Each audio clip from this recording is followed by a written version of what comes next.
বিহারে এনডিএর বিপুল জয়। কোন কোন ফ্যাক্টরে এই জয় এলো, পাটলিপুত্রের পাটিগণিত কি বলছে দেখুন।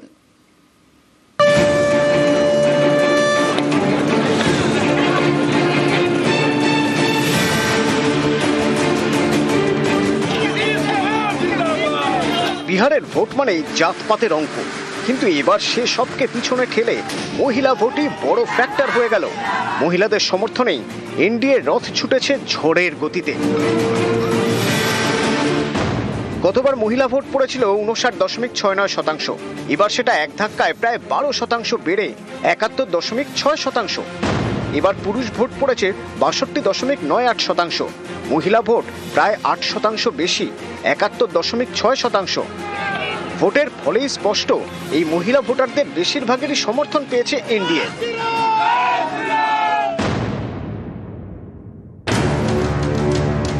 ভোটের আগে প্রতি পরিবারের একজন মহিলার অ্যাকাউন্টে 10,000 টাকা করে দিয়েছিলেন নীতিশ কুমার, যাতে তারা ব্যবসা করে নিজের পায়ে দাঁড়াতে পারেন। এর জন্য খরচ প্রায় 30,000 কোটি টাকা। আর ডিভিডেন্ড, ভোটে বিপুল জয়।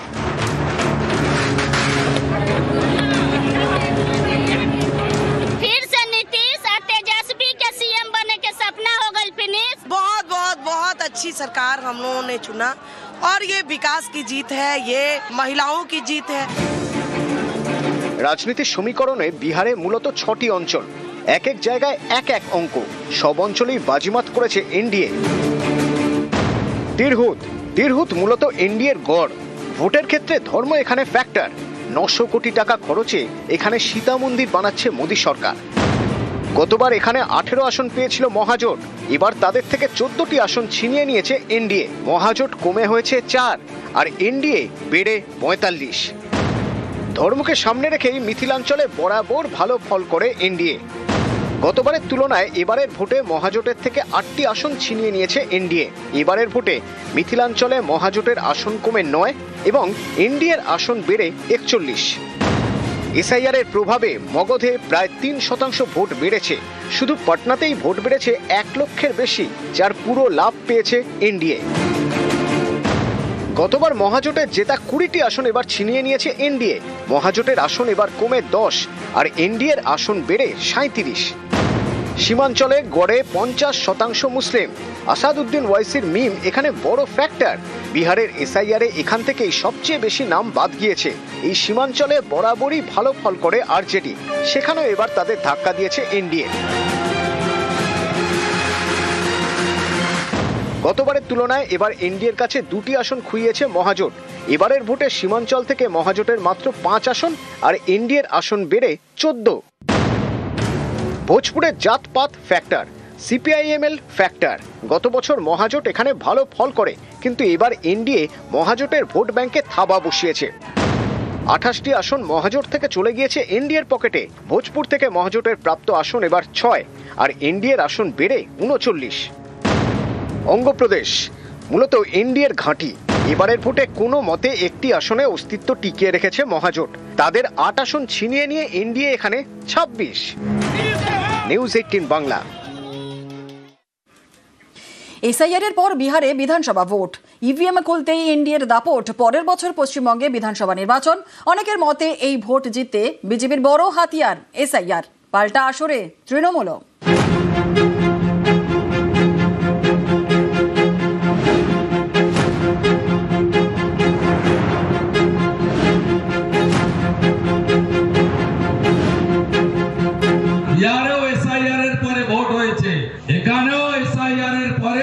শুদ্ধ পবিত্র ভোটার তালিকায় ভোট হবে। অপশাসন, কুশাসন, নারী নির্যাতনকারী, বেকারের চাকরি চুরি করা আমরা হারাবো। बिहार की जीत हमारी है। बंगाल वाली दीदी अगली बारी बंगाल की है, क्योंकि वहां भी रोहिंग्या बांग्लादेशी घुसपैठियों को निकालना है। भारतीय जनता पार्टी একটা বিষ বৃক্ষ। কেন্দ্রীয় মন্ত্রী গিরিরাজ সিং সংবিধানের শপথ নিয়েছেন, আর যত অসাংবিধানিক কথা তিনি বলেন, সব ধর্মের মানুষ, সব জাতির মানুষ, সব প্রদেশের মানুষ এখানে থাকেন, একসঙ্গে মিলেমিশে থাকে। এটা আপনাদের সহ্য হচ্ছে। আমরা নাকি সবাই রোহিঙ্গা, আমরা নাকি সকলেই বাংলাদেশ। 2026 নির্বাচন তো আপনাদের টার্গেট। এই অপমান এবং যেভাবে সাম্প্রদায়িক কথা, এটা কিন্তু বাংলা টলারেট করবে না।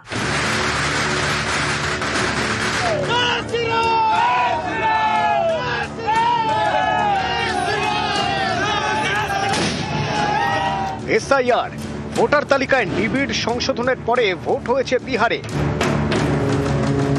ফল বেরোতেই এনডিএর দাপট। বিহারে এসআইআর এ প্রায় 40 লক্ষ ভোটারের নাম বাদ গিয়েছে। এর কি কোনো প্রভাব পড়েছে ভোটের ফলে? ये लड़ाई बीजेपी, कांग्रेस, आरजेडी, जेडीयू की नहीं रही। अब ये लड़ाई सीधा सीधा ज्ञानेश कुमार गुप्ता और भारत की जनता की लड़ाई। বিহারে এসআইআর এর পর ভোট বড় জয় পেয়েছে এনডিএ। পরের বছর পশ্চিমবঙ্গে বিধানসভা ভোট, সেই ভোটে বিজেপির হাতিয়ার এসআইআর।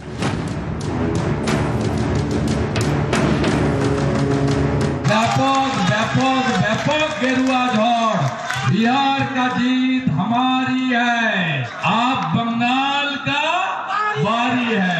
বিহারেও এসআইআর এর পরে ভোট হয়েছে, এখানেও এসআইআর এর পরে শুদ্ধ পবিত্র ভোটার তালিকায় ভোট হবে।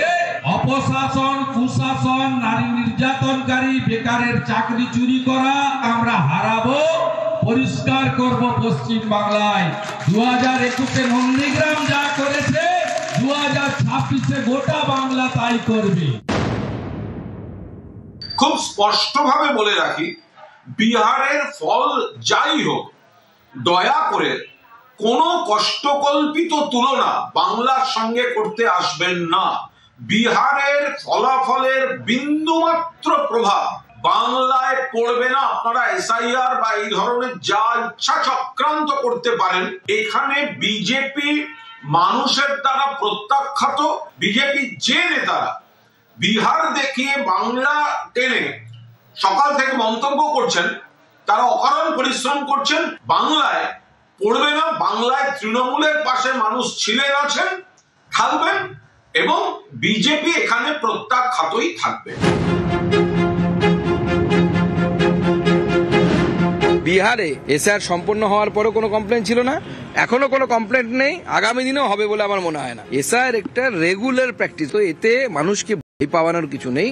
যারা করছেন তারা ভয় থেকে করছে। বিহারের জঙ্গলরাজ খতম হয়েছে, এবার বাংলায় জঙ্গলরাজ খতম করার বাড়ি। এসআইআর করে যে বিরাট একটা কিছু করে দেবো বলে হুঙ্কার দিচ্ছে মাঝে মাঝে, এটা যেখানেই সম্ভব হোক না কেন, পশ্চিমবঙ্গের সম্ভব। নিউজ 18 বাংলা। বড়বাজারের বিধ্বংসী আগুনের খবরের দিকে আপনাদের জানিয়ে রাখি, সাত সকালে বড়বাজারে বিধ্বংসী আগুন। এজরা স্ট্রিটের গোডাউনে ভয়াবহ আগুন। বৈদ্যুতিন সরঞ্জামের গোডাউনে এই আগুন লাগে। প্রাথমিকভাবে মনে করা হচ্ছে শর্ট সার্কিট থেকেই আগুন লেগেছে। ইতিমধ্যেই ঘটনাস্থলে দমকলের 20টি ইঞ্জিন পৌঁছে গিয়েছে। আগুন ছড়াচ্ছে আশপাশের বহুতলেও। 26 নম্বর এজরা স্ট্রিটের একটি বৈদ্যুতিন সরঞ্জামের গোডাউন, সেই গোডাউনেই সাত সকালে আগুন। ঘটনাস্থলে দমকলের 20টি ইঞ্জিন। আগুন ছড়াচ্ছে আশপাশের বহুতলেও এবং কালো ধোঁয়ায় ঢেকে গিয়েছে এলাকা, ঘিঞ্জি এলাকা, এবং স্বাভাবিকভাবেই বেগ পেতে হচ্ছে দমকল কর্মীদেরকে। এবং যে অংশে আগুন লেগেছে সেখানে একাধিক দোকান রয়েছে এবং দাহ্য পদার্থ ছিল বলেই কিন্তু এই আগুনের ভয়াবহতা এতটা বেশি রয়েছে। ইতিমধ্যেই ঘটনাস্থলে দমকলের 20টি ইঞ্জিন পৌঁছেছে এবং আপনাদের জানিয়ে রাখি ডিসি সেন্ট্রাল ঘটনাস্থলে পৌঁছেছেন। কি কারণে আগুন লেগেছে সেই বিষয়ে যেমন দেখা হচ্ছে, এবং আগুন নেভানোর জন্য তৎপরতাও যথেষ্ট রয়েছে। আশপাশে একাধিক বহুতল রয়েছে, সেই বহুতলেও কিন্তু আগুন ছড়িয়ে যাবার সম্ভাবনা ছিল। সকাল থেকেই বলা